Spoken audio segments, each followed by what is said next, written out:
जय हिंद साथियों, एक बार पुनः स्वागत करूंगा आप सभी के आपके अपने एजुकेशन न्यूज़ परिवार में तहे दिल से।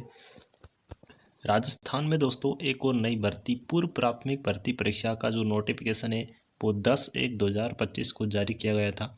उसी के बारे में आज फुल डिस्कस चर्चा करने वाले हैं। ये भर्ती किस प्रकार से होगी दोस्तों, कौन कौन इसमें फॉर्म अप्लाई करेगा, इसके फॉर्म कब से स्टार्ट होने वाले हैं, क्या इसमें योग्यता रहने वाली है, किस प्रकार से चयन होगा, कौन कौन इसमें आवेदन करेंगे अच्छे से, यानी कि किसका जो डिप्लोमा कौन कौन मतलब कि डिप्लोमा कैसे यूज़ होगा कैसे नहीं होगा, इसके बारे में संपूर्ण जानकारी इस वीडियो के माध्यम से मैं देने वाला हूँ। वीडियो को लास्ट तक देखना है, ध्यान से समझना है। जिसके पास में डिप्लोमा नहीं है, क्या 12वीं पास इसको दे सकते हैं या नहीं देंगे। तो सबसे पहले तो ये 12वीं पास की जो वैकेंसी उसी के लिए मैं वीडियो बना रहा हूँ, यानी कि जो 12वीं पास अभ्यर्थी हैं जो टीचर बनने का सपना देख रहे हैं उन्हीं के लिए वीडियो खास रहने वाला है। ठीक है, यहाँ पर BSTC B.Ed कर रहे हैं उनके लिए भी खास होने वाला है, लेकिन आपको एक जो आपके अंदर कमजोरी है वो यहाँ पे आपको समझनी पड़ेगी कि आपको कौन सा जो डिप्लोमा है वो करना पड़ेगा, तभी आप इसमें जॉब लग पाओगे। अब विशेष तौर पर ये बात आती है कि सर ये महिलाओं के लिए होगी कि पुरुषों के लिए होगी। तो सबसे पहले यहाँ पर ये मैं आपको सवाल क्लियर कर दूंगा वीडियो के एंड में।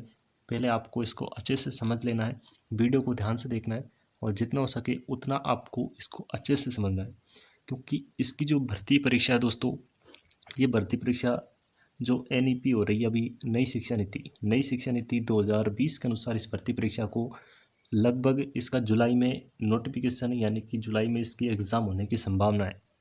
जुलाई से अगस्त में इसके एग्ज़ाम होने की संभावना है। मार्च में इसके फॉर्म स्टार्ट होने वाले हैं।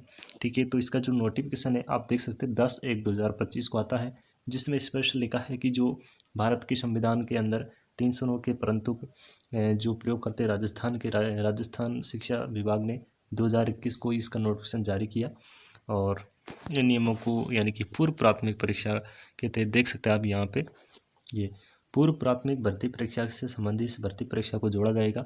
ठीक है, अब इस भर्ती परीक्षा में यानी कि प्रमोशन होगा कि नहीं होगा, डायरेक्ट आप जैसे कि फर्स्ट ग्रेड के तो नहीं बन पाएंगे, क्योंकि फर्स्ट ग्रेड के लिए आपके पास में MA होना चाहिए, B.Ed होना चाहिए। आपके पास में MA B.Ed तो है नहीं जो आप इसमें लेक्चरर बनेंगे, लेकिन ये ज़रूर है कि आप इसमें वरिष्ठ शिक्षक यानी सेकंड ग्रेड तक आपका इसमें प्रमोशन हो सकता है। देख सकते हैं आप यहाँ पर वरिष्ठ पूर्व प्राथमिक अध्यापक, ठीक है ना, वरिष्ठ पूर्व प्राथमिक अध्यापक तक इसका आपका प्रमोशन जा सकता है। इस भर्ती को हल्के में नहीं लेना है। जैसे चतुर्श्रेणी भर्ती परीक्षा है उसी की तरह इस भर्ती परीक्षा में आपको देखने को मौका मिलेगा किस तरीके से आपको। देखिए, इसमें अनुभव मांगा जाएगा कि नहीं मांगा जाएगा, अनुभव का इसमें कोई भी ऐसा उल्लेख नहीं है, लेकिन मैं जहाँ तक कहूँगा दोस्तों इस भर्ती परीक्षा में आपको देखने को मिलेगा कि ये जैसे कि दूसरे पेज पे हम जाते हैं तो इसमें कुछ लिखा हुआ है कि जो परीक्षा की स्कीम है वो क्या रहने वाली है। सबसे पहले समझेंगे कि परीक्षा किस प्रकार से होगी। तो जैसे कि रीट भर्ती परीक्षा होती है दोस्तों, रीट पर भर्ती परीक्षा होती है रीट, यानी कि जैसे कि रीट L1 का पेपर होता है उसी की तरह इसका पेपर होगा। ठीक है, 300 अंकों का पेपर 300 अंकों का पेपर होगा, जो एक क्वेश्चन यानी कि लगभग 2 नंबर का होगा। 150 क्वेश्चन आएंगे। ठीक है, 150 क्वेश्चन आएंगे, 300 नंबर के होंगे। ठीक है, प्रत्येक क्वेश्चन 2 नंबर का होगा। 1/3 इसमें नेगेटिव मार्किंग आपको देखने को मिलेगी। कम से कम आपको 40% यानी कि 40% अंक लेकर आने संभावना है। ठीक है, यानी कि 40% नहीं लाओगे तो आपको परीक्षा से बाहर कर दिया जाएगा, किसी प्रकार से नहीं लिया जाएगा। ठीक है, देख सकते हैं आप बिल्कुल यहाँ पे। और यदि ये भर्ती परीक्षा अंग्रेजी माध्यम इंग्लिश मीडियम स्कूलों के लिए होती है तो बिल्कुल अंग्रेजी माध्यम में ही आपको प्रश्न पूछेंगे और वही मान्य होंगे। ठीक है, नेक्स्ट बात करें कि सिलेबस क्या रहने वाला है, थोड़ा सा और विस्तृत चर्चा करें तो सिलेबस देखिए, इसमें थोड़ा सा जो शेष व्यवस्था है वो आपको ज़्यादा पढ़नी पड़ेगी, वरना रीट जैसा ही सिलेबस है, कोई खास सिलेबस नहीं है। जिस देख सकते हैं आप यहाँ पे कि राजस्थान का सामान्य ज्ञान है पूरा 100 नंबर का राजस्थान का सामान्य ज्ञान आने वाला है। राजस्थान की संस्कृति है, भाषा है, भौगोलिक इतिहास है, राजस्थान का सामान्य ज्ञान है, शैक्षिक परिदृश्य, निःशुल्क शिक्षा का अधिकार है। ये सब आपको यहाँ पर यानी कि 180 नंबर की पूरी जी के पढ़नी है। ठीक है, अब यहाँ पे जो सबसे इम्पोर्टेंट है कि 100 नंबर का कुछ 100 नंबर का जो मैटर है दोस्तों, प्रारंभिक बाल्यावस्था शिक्षा नर्सरी की, तो ये टॉपिक आपको थोड़ा सा अलग पढ़ना पड़ेगा और ये लगभग 100 अंक का है। कितने नंबर का है? 100 अंक का है। तो मेरे ख्याल से काफ़ी अच्छा है। और यहाँ पर देखेंगे कि जब 100 नंबर की यानी कि इसमें बाल विकास आ रहा है, तो जिन अभ्यर्थियों का साइकोलॉजी टॉपिक अच्छा होगा उन्हीं को इसमें लिया जाएगा, यानी कि उन्हीं का सिलेक्शन होगा। सबसे पहला भी इसकी योग्यता देखते हैं, योग्यता क्या है, क्योंकि सिलेबस मैंने बता दिया है। ठीक है, सिलेबस यानी कि ज़्यादा कुछ खास नहीं है, यानी कि शेष बचता ये टॉपिक आपको अच्छे से आने चाहिए, तभी जाके सिलेक्शन होगा। ठीक है, साइकोलॉजी इसमें इंपॉर्टेंट रहने वाली, CDP चाइल्ड डेवलपमेंट साइकोलॉजी, ये आपको अच्छे से पढ़नी पड़ेगी। ठीक है, वरना सिलेक्शन नहीं होगा। ठीक है, नेक्स्ट बात करूँ मैं दोस्तों यहाँ पे सिंपल तरीके से कि शिक्षा मनोविज्ञान जो आप रीट में पढ़ते हो वो 10 नंबर की आने वाली है। सूचना प्रौद्योगिकी ICT, ठीक है ना, ये भी 10 अंकों की आने वाली है। ठीक है, अब कहीं अभ्यर्थी बोलेंगे कि ये भी साइकोलॉजी है, ये सब टीचिंग मेथड के अंदर आ गए।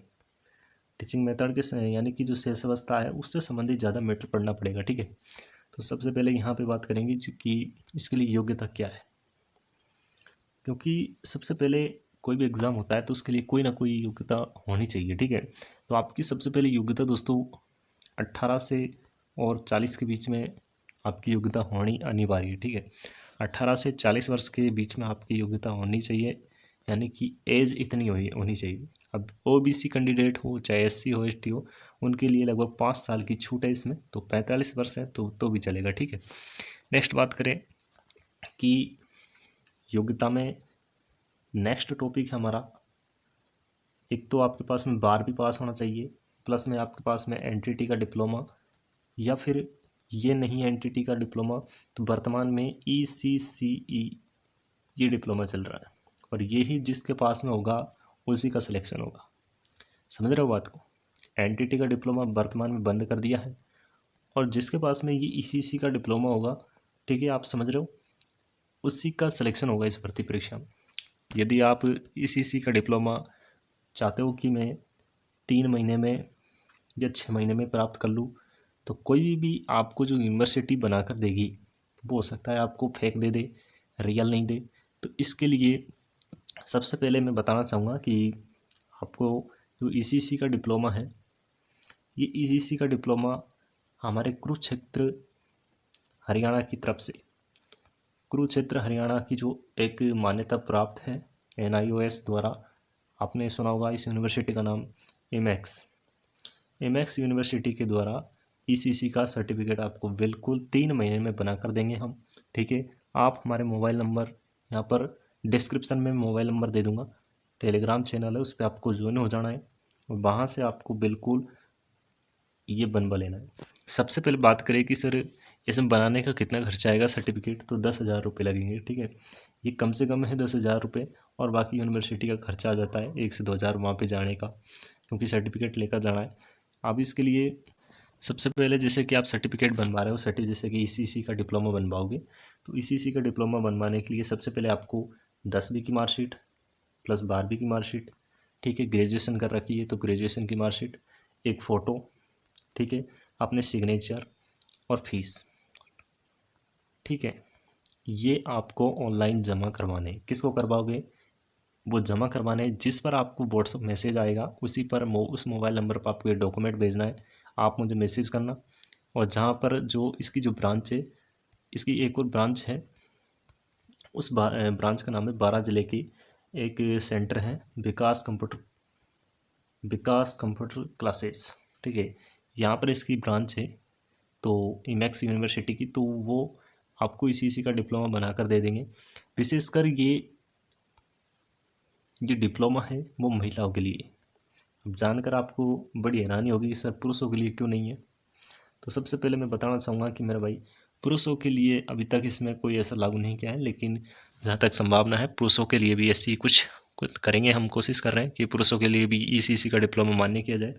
तो महिलाओं को तो इसमें बनवाना है, और लगभग वैकेंसी कितनी आने वाली है, तो वैकेंसी लगभग 18,000 के प्लस इसमें वैकेंसी आने की संभावना है। लेकिन सबसे मेन मुद्दा ये भी है कि सर ये वैकेंसी संविदा पे है या गवर्नमेंट जॉब है। अभी तक जो चांस बन रहे हैं, बाल वाटिका जो बजट में कहा गया था कि हम भजनलाल की सरकार आई थी कि राजस्थान में बाल वाटिका खुलेगी स्कूलों में, तो बाल वाटिका लगभग अभी खुली नहीं है। तो इस हिसाब से जो आपको लिए जाएंगे वो संविदा के आधार पर लिए जाएंगे, यानी कि गवर्नमेंट जॉब के हिसाब से यदि इसकी रिटन एग्ज़ाम होगा तब भी आपको संविदा के आधार पे, फिर इसके बाद में आपको गवर्नमेंट जॉब मिलेगी, स्थायी कर दिया जाएगा बाद में। तो अभी तो इसमें संविदा के आधार पर लिया जाएगा, लेकिन जिस दिन ऑफिशियल नोटिफिकेशन आएगा, वैसे जो नोटिफिकेशन आ चुका है वो रीट L1 के जैसा ही रहेगा, और जो फॉर्म अप्लाई होगा उसमें थोड़ा सा आपको चेंजेस आपको देखने को मिलेंगे, ठीक है। इसलिए घबराने की आवश्यकता नहीं है। इस भर्ती परीक्षा में जिस अपनी बेरोजगारी खत्म करनी है और टीचर बनना है भविष्य में, तो संविदा के आधार पर इस भर्ती परीक्षा में आपको लिया जाएगा। रिटर्न टेस्ट होगा और जिसके पास में इसी का डिप्लोमा होगा वही इसमें नौकरी लग पाएंगे, ठीक है। तो महिलाओं के लिए विशेषकर ध्यान देने की आवश्यकता है। आप मेरे टेलीग्राम चैनल पर जुड़ जाइएगा, वहाँ पर मैं आपको इसी का डिप्लोमा बिल्कुल आपको, जो अपने राजस्थान में इसकी यूनिवर्सिटी है, 12 जिले की ब्रांच है, ठीक है, वहाँ पे आपको संपर्क करना है। एक बार जाना पड़ेगा ऑनलाइन, मेरे व्हाट्सअप नंबर है, वहाँ पे अपने डॉक्यूमेंट मुझे सेंड करने हैं और जैसे आप डॉक्यूमेंट सेंड करेंगे तो आपके इनरोलमेंट मैं आपको तुरंत दूंगा, ठीक है। कोई फर्जीवाड़ा नहीं है, चेक कर सकते हो, यूनिवर्सिटी का पूरा नाम है, पूरी प्रोफाइल आपको वहाँ पर ओपन हो जाएगी, ठीक है। बाकी कोई भी आपको ऐसी दिक्कत आती है तो आप मुझे बता सकते हो, ठीक है। और कुछ भी ऐसी मतलब आपको लगे ना भाई दिक्कत की, मेरे कोई परेशानी है, तो आप बता सकते हो, ठीक है। और बाकी मिलेंगे नेक्स्ट वीडियो में, तब तक के लिए बने रहिए। जय हिंद, जय भारत, जय राजस्थान।